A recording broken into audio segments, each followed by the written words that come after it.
میرے عزیز دوستوں اور بزرگوں، میں بار بار اس بات کو دہراتا ہوں کہ آج ہم وطن کے 75 سال کی آزادی منانے جا رہے ہیں 15 اگست کو، اور میرا ماننا یہ ہے، میری جماعت مجلس اتحاد المسلمین کا ماننا یہ ہے کہ ہمارے وطن عزیز میں اگر مسلمانوں کو اس بات کی شکایت ہے کہ سماجی طور پر، اقتصادی طور پر، تعلیمی طور پر، نوکریوں میں ہم کو ہمارا حصہ نہیں ملا، ہم کو ہمارا حق نہیں دیا گیا، تو میں آپ تمام سے وہی بات کو کہہ رہا ہوں کہ آپ کو ایک سیاسی طاقت بننا پڑے گا۔ جب آپ سیاسی طاقت بنیں گے تبھی آپ سے انصاف ہوگا، آپ کے حقوق ملیں گے اور آپ کے حقوق کا تحفظ بھی ہوگا۔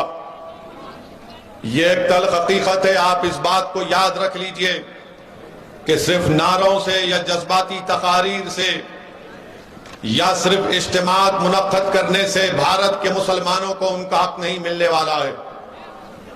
بھارت کے مسلمانوں کو اگر وطن عزیز میں ان کو ان کا جائز مقام اگر حاصل کرنا ہے، بھارت کے مسلمانوں کو اگر اپنے بزرگوں نے اس ملک کو آزاد کرانے کے لیے جنہوں نے اپنی جان اور مال کو قربان کیا، اگر ان کی قربانی کو زندہ رکھنا ہے تو آپ کو ایک سیاسی طاقت بننا پڑے گا۔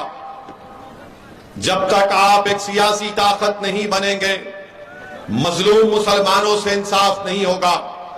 اگر آپ صرف یہی سمجھیں گے کہ نہیں، مجھے سیکولرزم کے نام پر کسی کو ووٹ دینا ہے یا کسی کو ووٹ نہیں دینا ہے، تو یاد رکھیے آپ صرف الیکشن کی حد تک سیاسی پارٹیوں کو یاد اور نظر آئیں گے۔